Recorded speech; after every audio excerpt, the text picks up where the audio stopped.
Okay, let's just quickly start again. I am sorry about the confusion, but confusion happens all the time, and we're not going to get upset about it. We're just going to move forward. Again, magnificent morning, wonderful afternoon, and fantastic evening to those who are watching MindPlore today. And also to my wonderful, beautiful, and handsome panelists. We are talking about dreams and making dreams a reality and the steps on doing that. Can dreams be our reality? I believe so. Having said that, Jeanne, I am going to allow you to take over for a few moments while I just get everything going. Okay.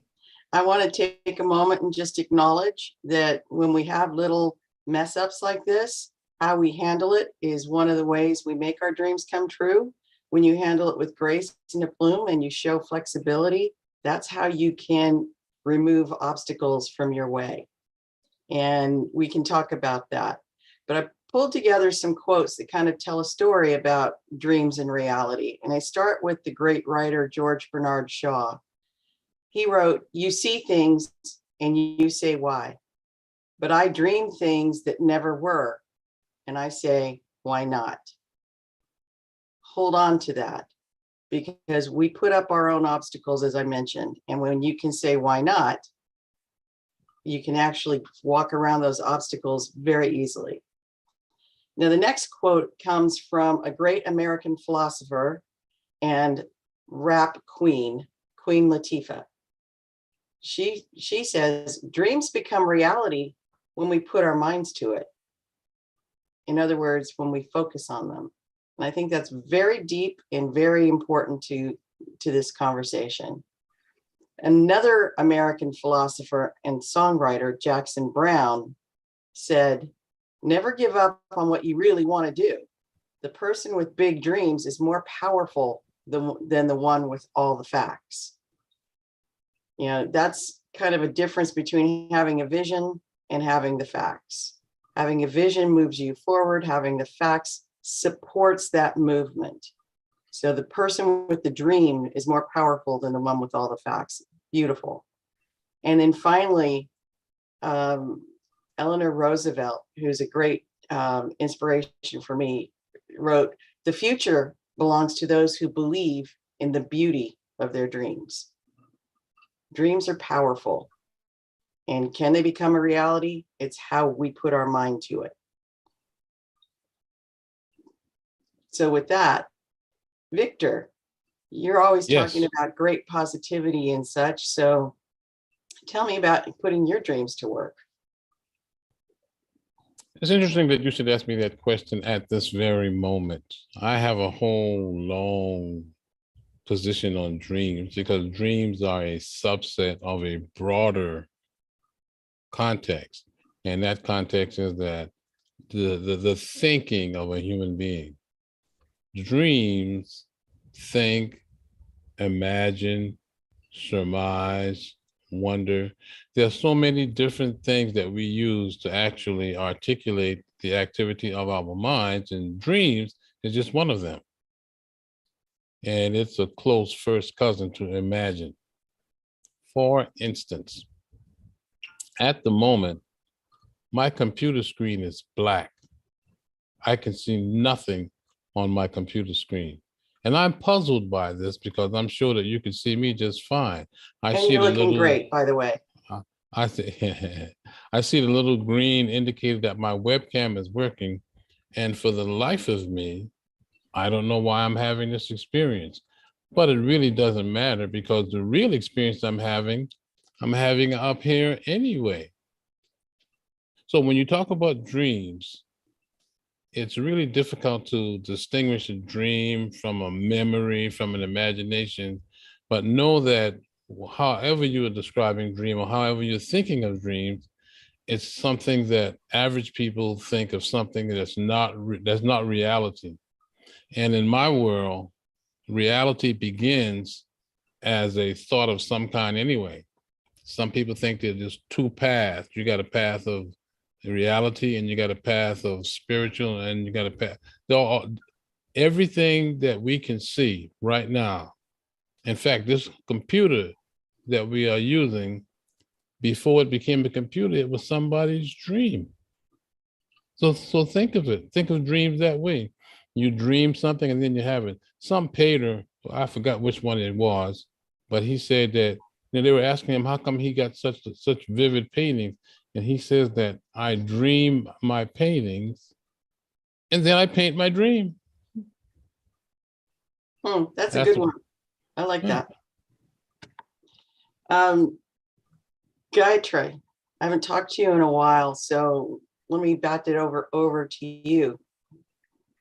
Dreams, reality, how do they mesh? Honestly, Jeanne, the school I come from, we believe that sometimes when we have bad dreams, sometimes when we are experiencing nightmares, sometimes when we are experiencing those painful situations, painful circumstances in our dreams, where we see ourselves suffering, is actually our karma, wherein we are suffering virtually, not in reality. It is God's kindness that we don't really suffer in reality, but we experience what that suffering would be like in our dreams. And if we are wise enough, we learn our lessons and we do not repeat those mistakes again. There are some dreams that we really want them to come true because they are the desires we have in our subconscious minds. But then there are some dreams that we would rather not come into reality because they're scary. They are just so scary. But if you have those dreams, then thank God for that nightmare, because that is all it was, a nightmare, not a reality. That is what my take is on dreams, that it's a double-edged sword. In one way, when we are dreaming positive, when we have positive dreams coming, our subtle desires, it's okay to want them to come into reality. But then there are other dreams. It's better to suffer in dreams than in reality. And let's learn from those sufferings, the sufferings we have in our dreams, rather than actually going through them in reality. That is what I think. So maybe we should call nightmares dress rehearsals. Yeah, dress rehearsals, wherein it's kind of a project, kind of a trial project, and God says, oh, trial project is good enough. You have learned your lesson, so I'm not going to give you the final project in reality. Because when I did a few stage plays, we used to say, let's do all of our mistakes here before opening night. I agree with that. What you said, it's a really good analogy to explain this. Huzaifa, this is your first time on MindPlore. Welcome. And I understand that you are the ripe old age of 11, which is my grandson's age. So I feel like I know you, but I know I don't. So I want to kind of bat the mic over to you and let us know what you think about dreams and dreams becoming a reality. Well, first of all, everything that you three said, I was actually going through them in my mind. You three explained it very well till now. And all I want to say is that dreams are actually what we want to or we are experiencing in life. They are a reflection of our subconsciousness. That's actually what we will go through, what we have gone through. There might be fragments of our memory, or there could be something that we want. So psychologically, if you are scared or you are insecure, you will have dreams like you are falling from somewhere and then you will suddenly wake up, or you might even fall from your bed in reality. So whether we believe it or not, dreams and reality have such a deep and such an important connection that it's impossible to neglect. Even if we tell ourselves that know dreams and reality. If we have a nightmare and we know that it might be related to reality, we try to tell ourselves that no, how can this be? This is not what I want. But in our minds and in our hearts, deep inside, we do know that it is related to something that we did, or we want, or we will do, or we have in our mind. When we sleep, our brain is most of our brain is actually working double the time, and our subconsciousness isn't actually the opposite of consciousness. If you multiply consciousness, according to scientists, if you multiply consciousness, you will get subconsciousness. So it is actually if we have a nightmare, it will be a better reality virtually.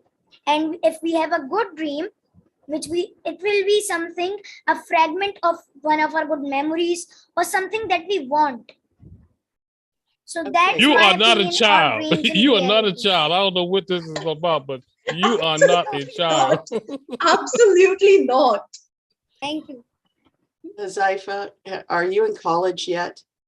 No, I'm in 7th grade. Uh-huh. Yeah.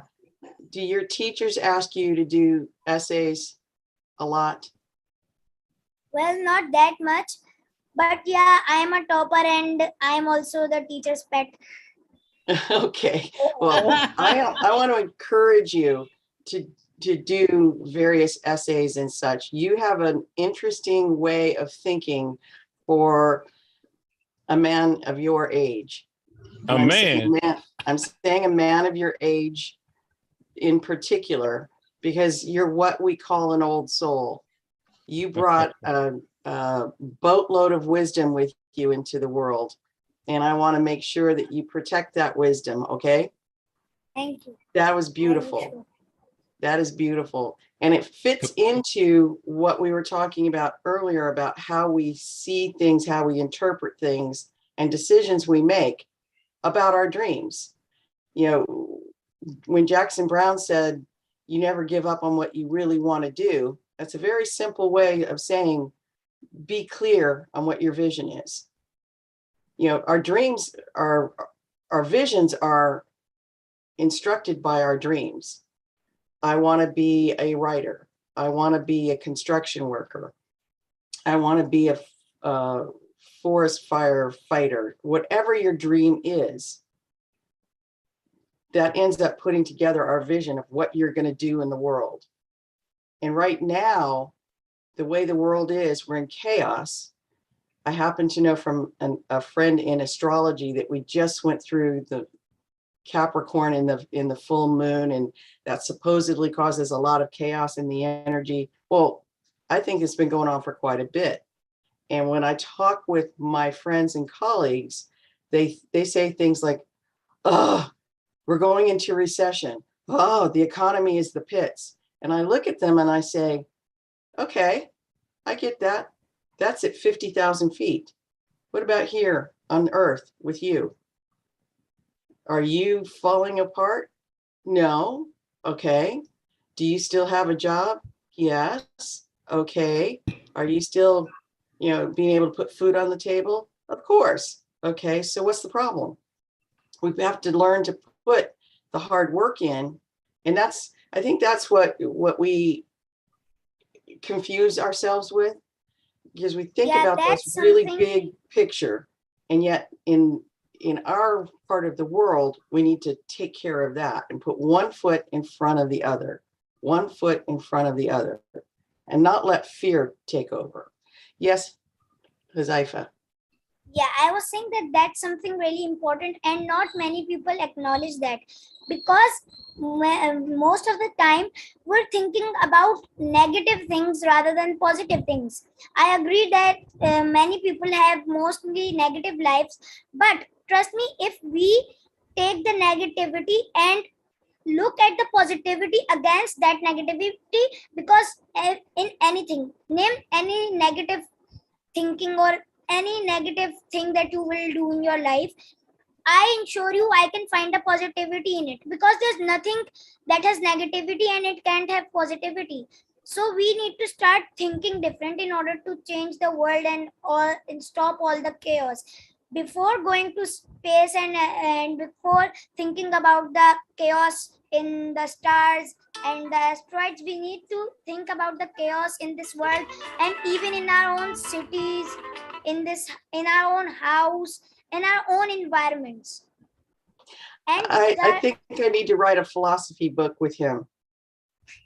Hey, Jeanne, Yeah. I'd like to ask the young man a question. Sure. Okay. Huzaifa, I hope I said your name right. Yep. Some people say that the material world, the physical world that we live in, is a reflection of the combined consciousness, of the combined thoughts of all the people in the world. And that if the world appears to be a fun place or a nice place, it's because most people are having those type of thoughts. But if the world appears to be in chaos, as it does to many people, that results from all the thoughts of all the people in the world. Does that sort of thinking make any sense to you? okay, that's actually the explanation that you're giving. That's not physically, it's true. Psychologically, that's if someone asks you that why is everything negative in the world, why is the chaos going on, or why is everything so good now, so the best psychological explanation is what you just gave. That is true, and I have actually heard it before as well, that coming back to the dream topic, what we dream is actually a fragment of what we want, as I said before. And I have actually experienced many things that I wanted in my dreams, and after that I achieved them. When I was young, like 4 to 5 years, and I used to go to school, I wanted to be really fast and win in races. We had this games period once in a week at school. So in that, mostly I recommended playing races, and when someone bring the cricket bat and ball, we used to play cricket. So when we had races, I was actually running pretty fast, but we had a new student, and that new student was really fast. He belonged to an athlete family, so he was really fast, and he beat me in a race. So I was so angry, and I actually wanted to beat him in a race so bad that one day I dreamed that we are having a grand race in our school and I am beating him. I actually saw the same face in my dream. So if we think negative, we will have negative dreams. And if we have negative dreams, they will have a negative impression on our lives. Our thoughts can change our dreams, our way of thinking, and our way of thinking and our dreams can change our whole life. So that's why you need to think positive and find positivity against negativity in everything. And this is why we have a very wonderful saying that is out of the mouth of babes. Yeah. Absolutely, absolutely. There's a level of wisdom in what you said that's beyond, because most of us, when we get to be the ripe old age of us, which is, I will admit, over 40, except for Gayathri, she's probably about 22. When we get to the ripe old age, we've had it, let's call it sanded down, that level of innocence and wisdom. It gets worn down, and we tend to look like we're tired because we've been fighting this thing that we don't have a definition for. And basically what it is vision, insight, knowledge, wisdom. And you have a direct connection is what it sounds like. And we need to have that reminder. So I want to thank you for being here today. This is amazing. And it leads me to another point I wanted to say earlier, and that's the power of fear. And I think, Victor, you've probably heard this. I don't know, Carla, if you had, but in one of the spiritual classes I took many years ago, the minister stood up and said, fear is just false evidence appearing real. In other words, fear is something that's in our head. Now, I will tell you there's a reason to have fear. And usually it's about survival. I know I have a gut reaction when something's dangerous or something's going to happen that we shouldn't. And I've learned to pay attention to that. Everybody should. But for the most part, the fear that drives us, the fear that keeps us from envisioning our own dreams and visions, is somebody else's story, somebody else's response to what we said or did that caused us to stop. And what you're saying fits right into that, Huzaifa. Understanding what we want is key. Looking at what it is and figuring out how to get there is key. But actually just breathing into it and being is just as important. Of saying, yes, not only can this happen, but will. And so this particular minister, we used to end every prayer with, and so it was. Instead of saying amen, she would say, and so it was. And I recall another young person that was in my life at the time said, but Reverend, if we say so it was, no, we said, and so it is. And he said, if we say, and so it is, that means it hasn't happened yet. And she said, that's very insightful. So she changed the prayer for that whole class to, and so it was. So we would admit our dream. We would say, it's happened. And then we can go about in our life knowing we're being guided to make it happen. Saying that, yes, I've heard that. More recently, when again, my good old friend Abraham Hicks, but also a lot of people, because I've been kind of studying manifestation recently, and everyone says, and so it is. You take a dream and you say, and so it is, because it's going to happen. It's our belief on whether it's going to happen that either keeps it from happening right away or happening far in the future. I remember as a kid, I wanted to do something like this. I thought, oh, wouldn't it be cool to have a television show and be the host of it? Little did I know, many years later, I'd be doing this on the internet. Never heard of the internet when I was that young. Most of us hadn't, by the way. I know, most of us. It was called DARPA back then. We have only one person here who not only heard of it, but is using it like it should be used. And it's just reminding ourselves, if we believe in our dreams and we expect them to happen, whether we're saying, oh, I expect this to happen, it happens. It's just being comfortable with that dream. Yes, Gayathri? It most definitely does. I just wanted to say that. It most definitely does. I mean, usually, it happened with me. I never thought that could actually happen. You imagine a certain kind of person in your life. You've dreamt for a very long time. At one point, you even come to terms with it that, oh, I'm never finding such a person. It's just my fantasy. And out of the blues, such a person just appears right in front of you. And they even start unfolding just as you had imagined. It doesn't really happen exactly how you have imagined, because God likes his own spice added to the entire thing. We imagine our lives to be very plain, but God likes to bring about a little bit of twist. He likes to add in a little bit of spice to our lives. And yes, I have experienced that. That's something very, very, the kind of desires we hold in our subconscious mind, if we really hold them and we don't give up on them, over a period of time, they do come into reality. Maybe not as we wanted, but they do happen. We just have to keep ourselves open. We have to keep our minds open and just embrace what is given to us. Gayathri, this is very interesting. I'm adding a personal true story of my life. About 20 or 30 years ago, someone did my Jyotish. And when my Jyotish, I know about Jyotish, it's the Eastern astrology. And in my Jyotish, one person was very clear.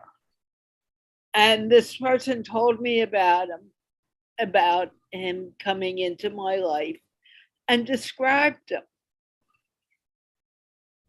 Maybe about 2 years ago, 2 or 3 years ago, I remembered that conversation. And I realized it's happening now. Oh, I've had experiences of that person being with me when I was younger, but I didn't know who it was. I always attributed it to be, someone I actually knew. But it wasn't. It was this person coming to my life. What I'm doing now, I had dreams of it. I wanted to do this. Never thought it would ever happen. But look at what I'm doing now. Huzaifa, I saw you nod your head, and your mind has really gotten to me. So what did you want to say? I'm just listening to you, and I think what all of you are saying is really true. And I want to say that if life is all according to our imagination and everything goes so smoothly as we imagine, so it won't be called life. It won't be living. It would be just imagining. I mean that just think that I dream of eating something right now and it comes to my hand. There will be no twist and fun in life. There will be no excitement. Right now, we don't know if what we dream of will happen or not. That's what makes dreaming and life exciting and fun. Sometimes it's actually kind of annoying and fearsome, but life wouldn't be the same. It wouldn't be called life because you'd already know what's about to happen in the future. You would already have imagined it. If everything is going according to you, you don't need to worry. And these are some factors that actually make life what it is. The emotion of excitement, happiness, sadness, fear, these emotions wouldn't even exist in a life that you already know what will happen in. So this is why we dream. This is why life is called life. This is what we call experience. Nothing named experience would exist in a world such as this. I love what you're saying, Huzaifa. It's very true. And there's a joke, if you will. It's kind of a funny story of somebody who says, I have all these dreams and they're all going to come true. They're all going to be great. I'm going to be wonderful. And the voice of God comes down from the heavens and says, son, you have no idea. Because we can only dream so far, and there are bigger dreams for us. And that brings up a conversation I often have, and that's the idea of free will. We have, no matter what, we have this ability to make our own decisions. We get to make a good decision or maybe a not so good decision. We get to make, and I'm having this discussion with my grandkids. Was that a good decision? Did that get you what you want? No. So let's think of another decision. So training ourselves on how to use our free will is important, and understanding that we can't really judge other people for decisions that they've made because it's their decision. They have free will. But when you put 7 billion people together and they all have free will to make decisions, then what I'm thinking about is only a nanobit of what reality is going to be, because there's all these other influences into reality. So my corner of the world may be completely different than your corner of the world. Yet when we get together and have lunch, we have a lot of commonalities. I would imagine that if I put a chocolate sundae in front of you, you would go, oh yes, because I would too. However, you might say, oh, I've had my fill of chocolate sundaes, so I'd really actually rather have a piece of fruit. And I have to look at you and go, oh, that's actually a good decision, because it's your decision. And to me, I call that suspending judgment.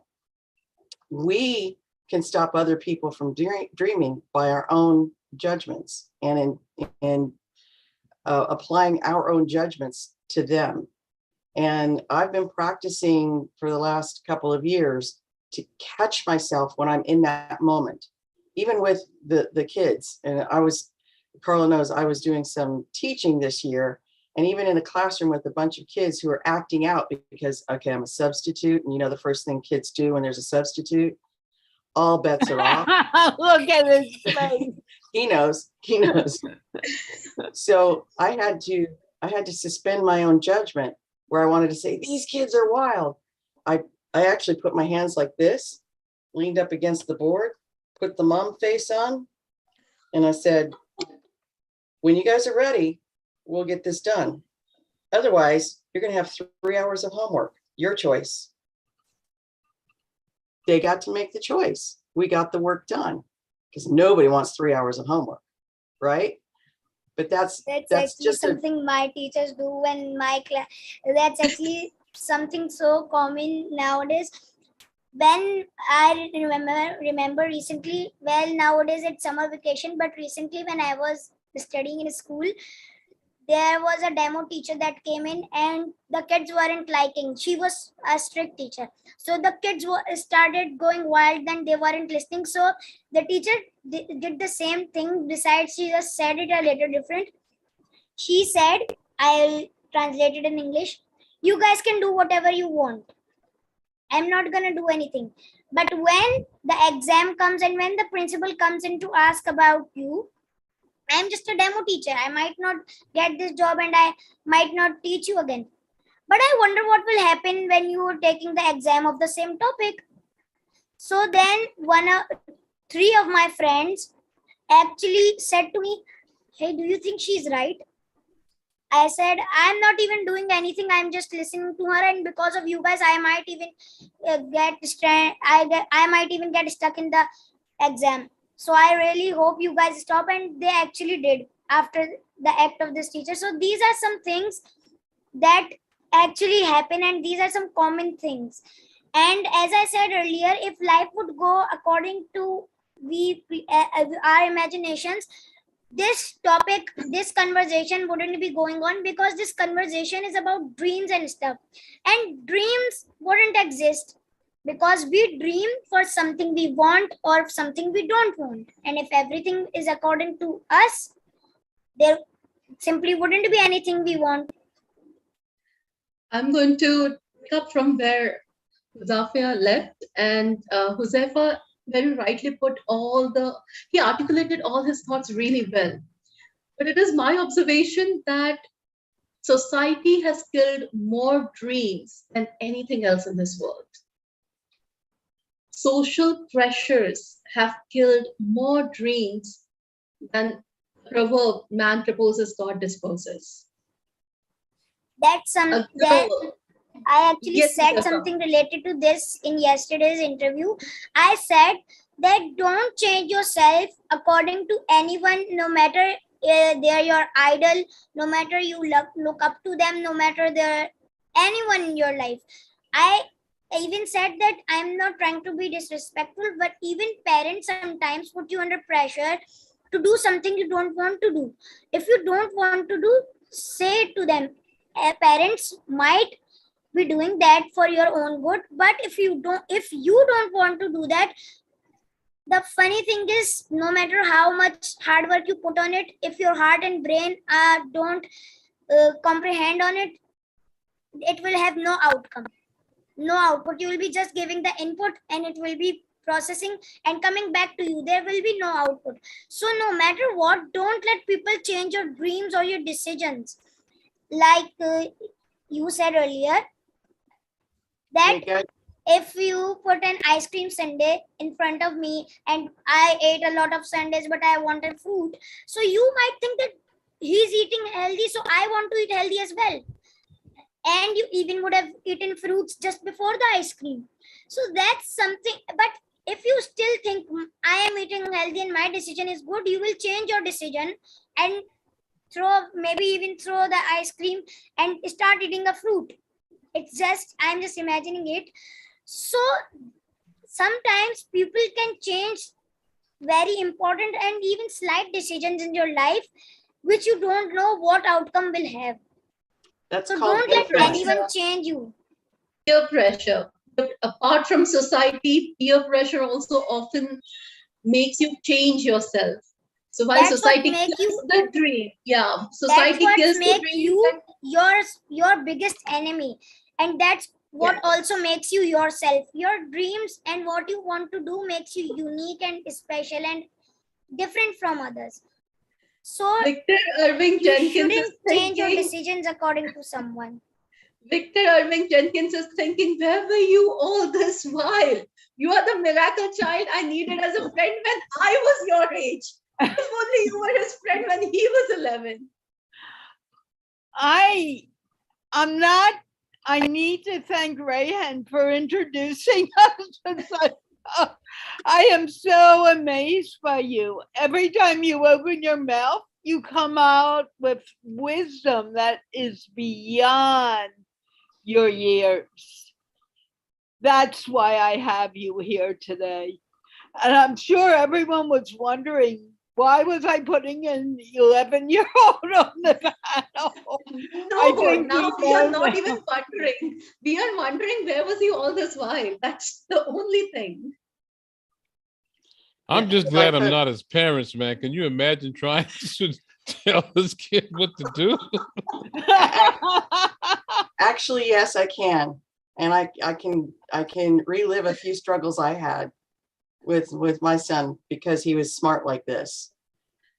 But Huzaifa, I want to say this is called what you're describing is called influence. And that's a power that we very rarely focus on, but we all have influence, for those around us. So I often tell people, take that first step on the big journey. I think it was Lao Tzu who said the journey of 1,000 miles starts with a single Start step. with the single step. So you keep That's taking the something written steps. on my school book.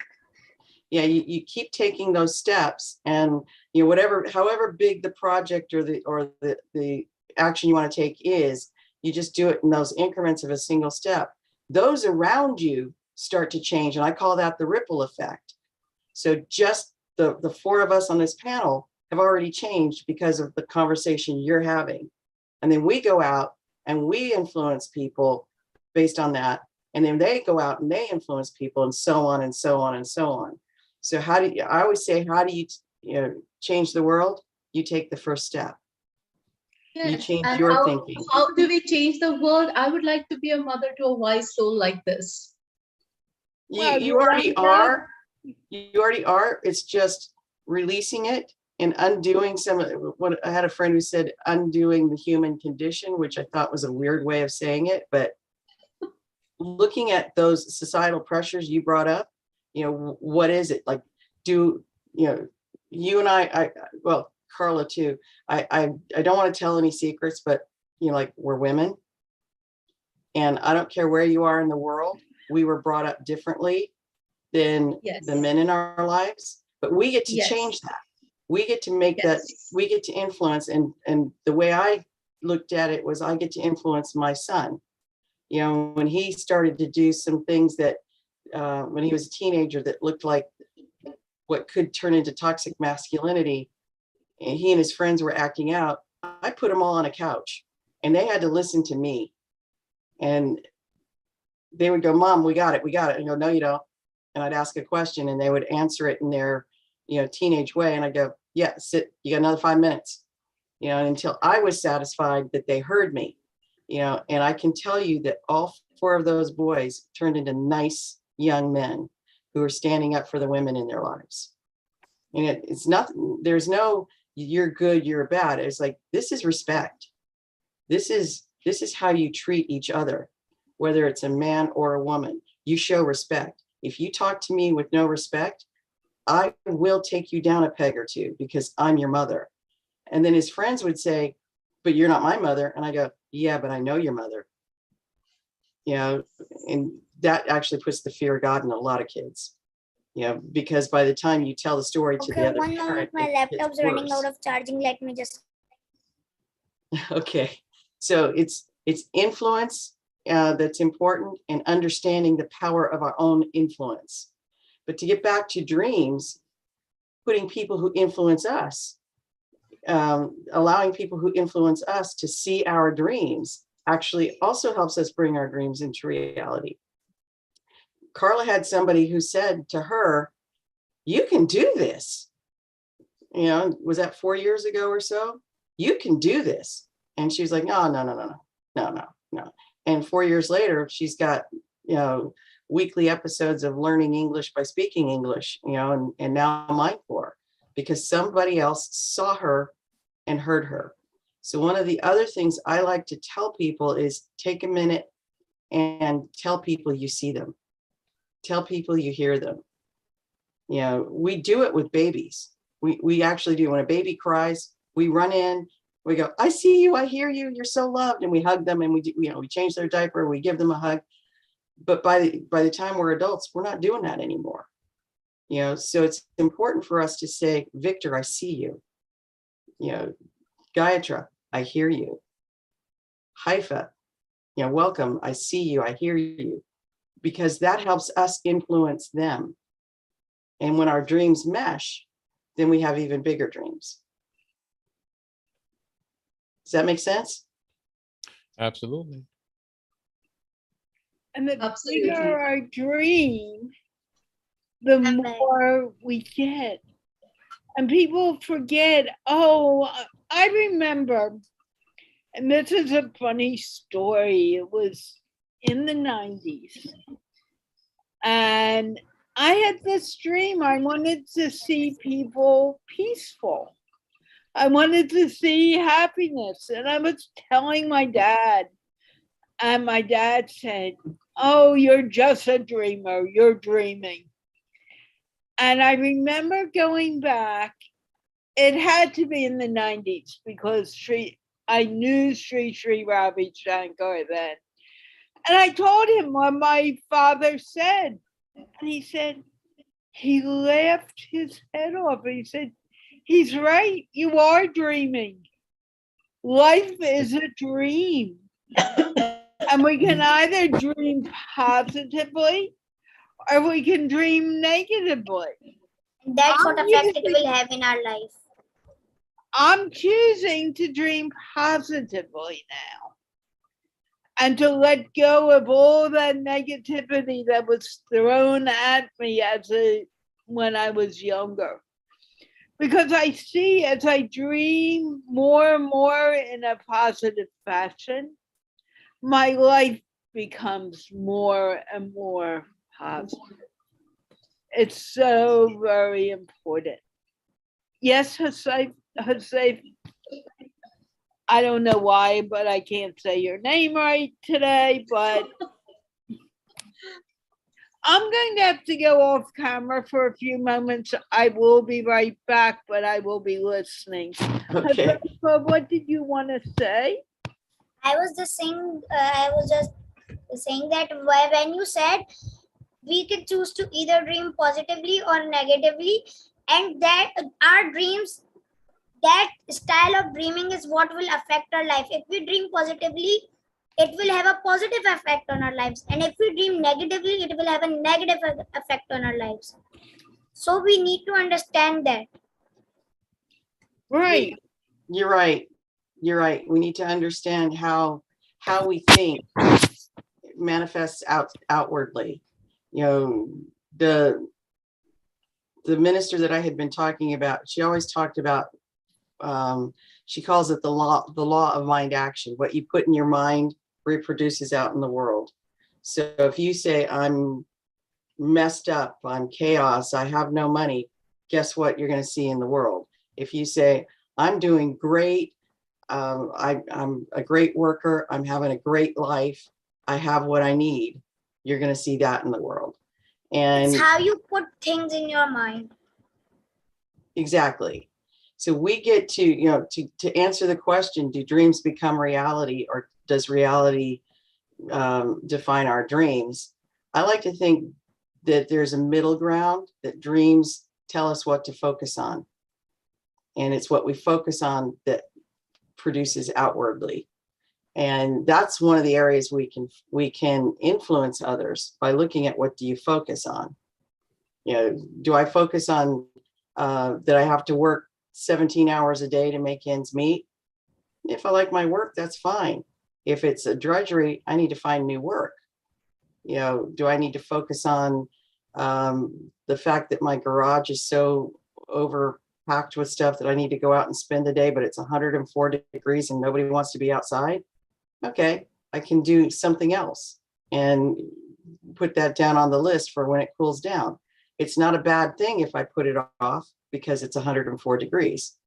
You know, it would be a bad thing if I force myself to go out there and work, even though I'm drinking water, but I get overheated and then I have a problem, you know, because it's 104 degrees. You know, we have to think smartly is my point. And we have to, I think we have to harness our ability to influence ourselves and those around us. And yes, dreams can make your reality, but you have to define your dreams sometimes. I like thinking of dreams as a dress rehearsal, Gayatri. I like the dress rehearsal for the positive dreams. And then I will tell you, when I have those moments in dreaming where I'm afraid, you know, there's a nightmare or something, I open a book or I go on the internet and go, what is the symbol for, to try to learn from it. You know, I had this horrible dream when I first moved in this house that, and I have 2 dogs. If anybody came in my house, those dogs would bark up a storm and my whole neighborhood would be awake. But there was no sound, but I woke up and there was somebody laying across me. And I started to scream and I couldn't scream in my dream. So I was trying to scream and I woke up going, and I realized it was a dream. You know, that sound woke me up. So the first thing I did was go, what does it mean when? And what it meant in the dream symbols was that I was letting go of something important in my life to move on to something better. And that, oh.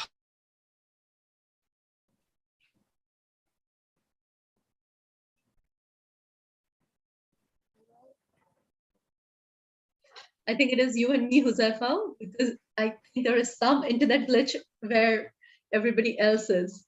Yep. Huzaifa, tell me one of your most memorable dreams. Do you remember your dream? Yes, well, most of the time, good dreams get washed out of our heads because it gets us too exciting. So, one of them is the race one that I told you. And when I was young, and in part of me, I still have that dream that I want to change the world and I want to be so unique that I used to think that I want superpowers. That's something that most kids dream, and that's something dumb, but still I want I wouldn't call superpowers. it dumb. Yes, Huzaifa, I would not call it dumb. Because when I was young, I had made a decision for myself that I don't want to be a regular person. I always thought of myself as extraordinary, not because I was extraordinary, but because I aimed to do extraordinary things in the world. I wanted to be a part that would bring about a change in the world. I wanted to contribute towards changing the world. I wouldn't say that I dreamt of superpowers, but the very fact that you think about changing the world, and that too at your age, instead of just looking into, you don't have self-centered dreams. You are not looking at self-centered thoughts that I will achieve this and I will achieve that. The very fact that you are looking for contributing towards bringing about a change in this world, that itself is a superpower you have. And that is what we need in the next generation, Gen Z. That is what you guys are called, aren't you? So what kind of change do you think? Let's talk, while we are talking about dreams, one dream that you have, the change you want to bring about in this world, that you dream to bring about in this world. Well, if I want to change the world and I'm talking about that, there are so many things that come up to my mind and it's really hard to explain it all. So just one of them, that I actually want to stop the hatred and everything in this world. And I actually imagine that in a dream. I don't remember that dream properly, but I have very little fragments of it. I just imagine that it goes about something that I influence people enough that they stopped hating, and all of the countries and everything came together, and then there was a great treaty made, and that treaty was to protect this earth and stop all wars and everything. And I don't know why, but I thought that is actually happening in the world, and I don't think that happened. But a few days earlier, there was an event going on called Hackathon. It was associated with a company called Bright Gems. So in that, the students were given topics. It was a competition, and the students were given topics. There were 3 to 4 different topics, and the students were given the topics to assign a project on, make a project that defines their project. And my project was sustainable development. Okay. So when I dived into the topic, there was so much to learn that I couldn't explain in the video. And I was so stressed out that my mother said, you can do everything by yourself, because I am doing robotronics right now. I am doing graphic designing. I am learning different things, and I participated in the competition as well. So my mother said that she started yelling at me that stop doing everything all at once. It's good to try everything in life, but don't do it all at once, because you lose focus and you will find yourself in the middle of nowhere. And that's something I think that happened to me. So when I talked about sustainable development, I actually learned that I used to think that when I dreamed about changing the world and the treaty, I thought that that's impossible. It's impossible that all the countries come together like this and then start working together and everything is resolved. It's impossible. But guess what? Learning about sustainable development, I found out that there was actually a time that all 203 countries came together. That was in the 2000s, when all the countries came together and they did a treaty. They set up goals called the Millennium Development Goals, the MDGs.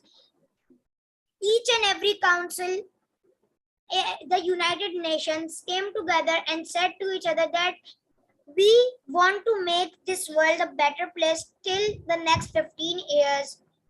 And we want to change Earth. We want to make Earth a better place.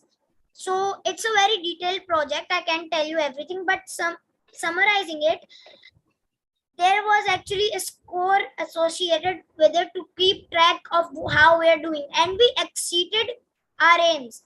Our aim was to get a score of 61, but we actually got a score of 78. So now there are 193 countries. So in 2015, when the Millennium Development Goals were achieved, a new set of goals was put in place. The Millennium Development Goals were 8 goals, but the goals set in 2015 are now 17 goals, which define how to make this world a better place. And now 193 countries are working together. Although we don't have a proper score, a very good score of the SDGs or the sustainable development right now, but we still have 8 years, because it's also called the 2030 agenda. So we have to complete it till 2030. So we still have 8 years. And when I was learning about this topic, I just kept wondering, what can I do to help achieving the SDGs? And I I've always wanted plants in my house, but I live, to be honest, I live in a place where you can't have that much plants because there's garbage and all. If you go deeper in the local parts of Pakistan and even I think India, you'll find a lot of garbage and a lot of pollution there. So that's the problem. We all still need to work together to change the world, whether it's to achieve the sustainable development goals or whether it's to achieve any other dream that we have in common. And there's a lot of dreams that we have in common, just like changing the world and changing people's perspective, and then of course stopping all hatred and wars. I have hope for the world. Yeah, same here. As an adult, we often worry about what's the next generation going to be like, but you are giving me good hope for the next generation. Yeah. I had no idea what I was meaning when Rehan made this introduction.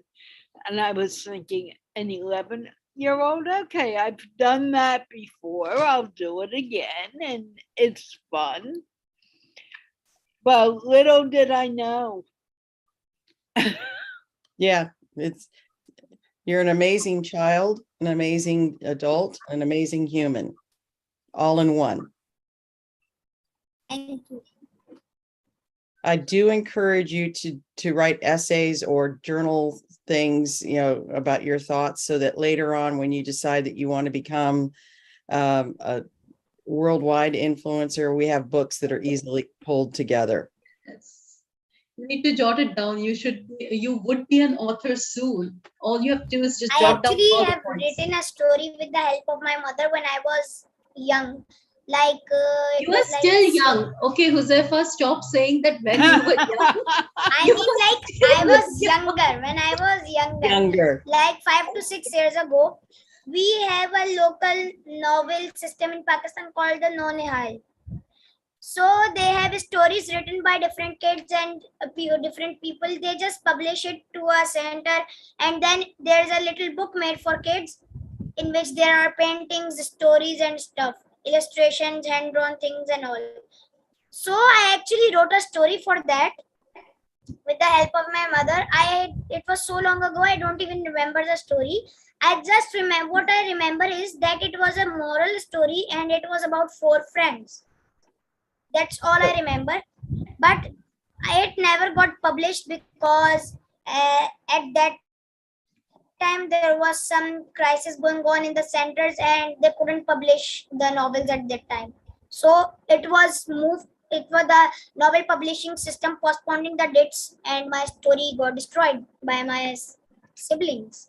They teared the pages, and I don't remember the story.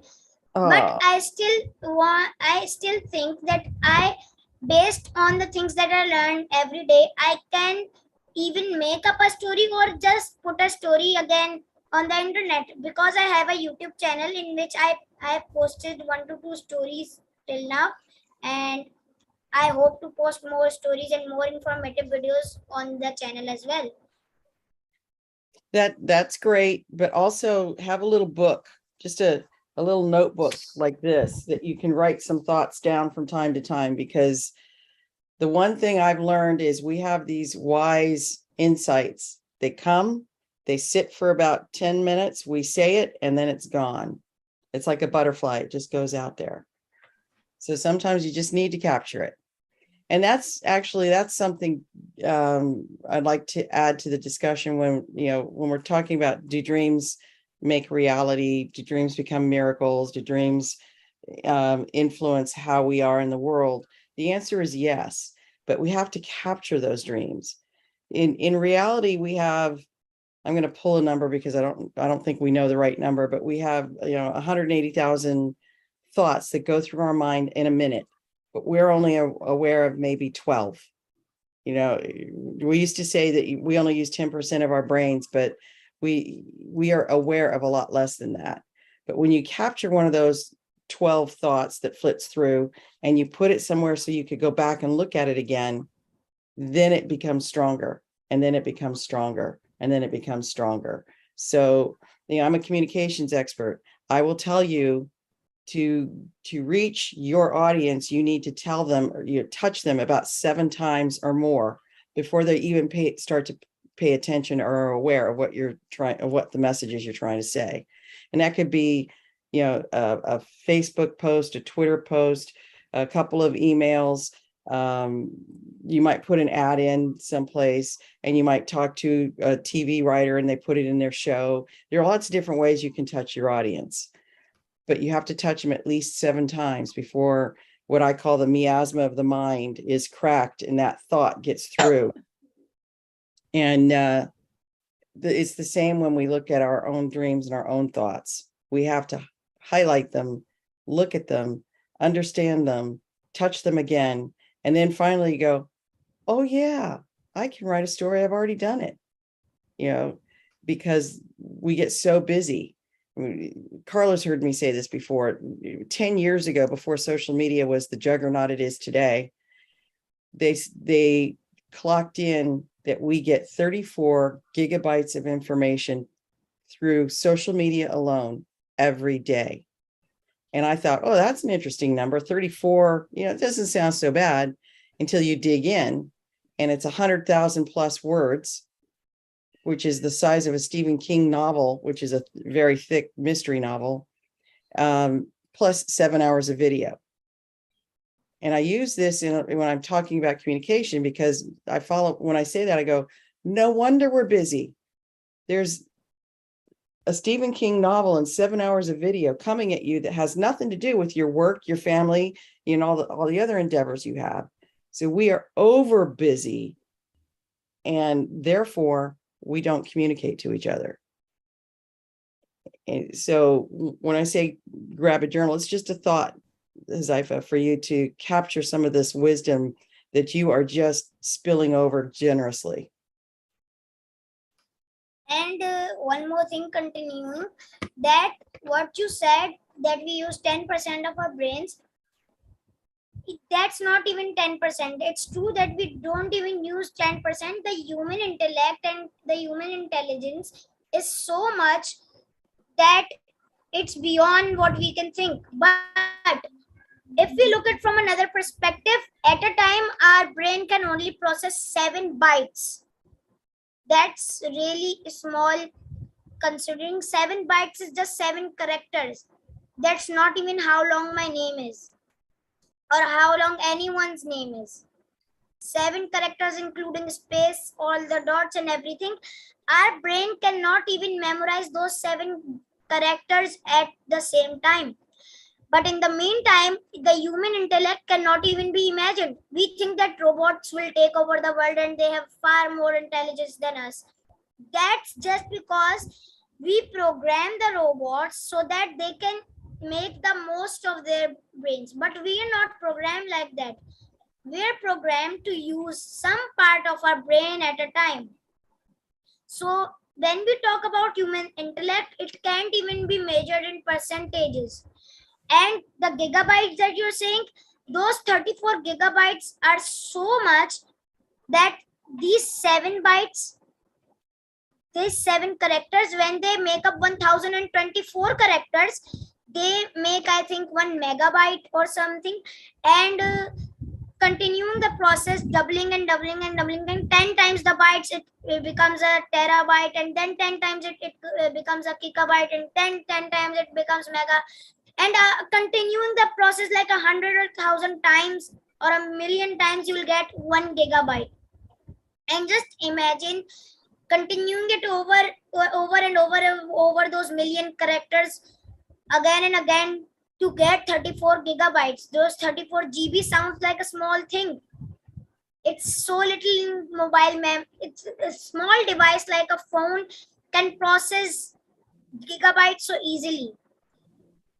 But how come our brains can process it? Because the phone was programmed to make the most out of it, but we are programmed to make a little out of ourselves at a time. So that's what I'm trying to say, that the human intellect cannot even be measured.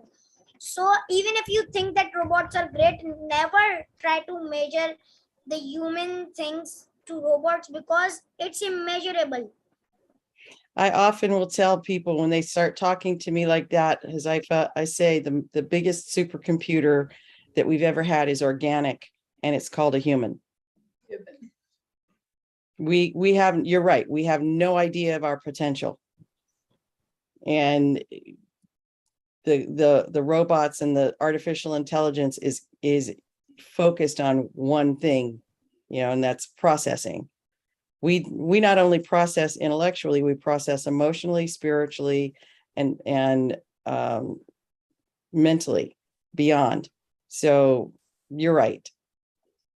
So how do we make our dreams come true? We try to harness this huge entity we call the human mind. But the human mind is only one part of us.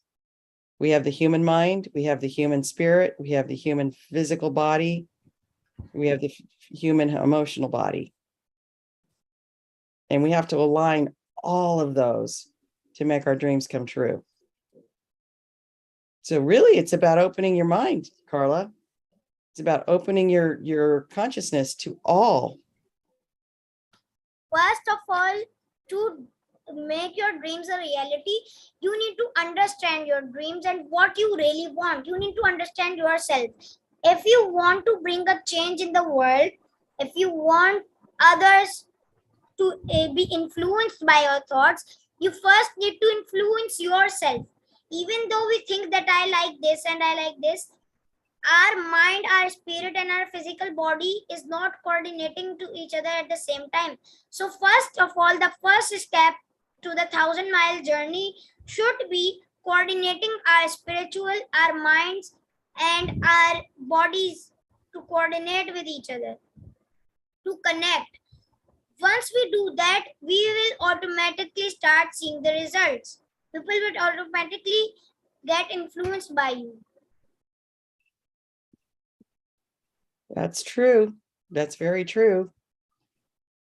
Amazing. And having said that, believe me, you won't believe it. We are over an hour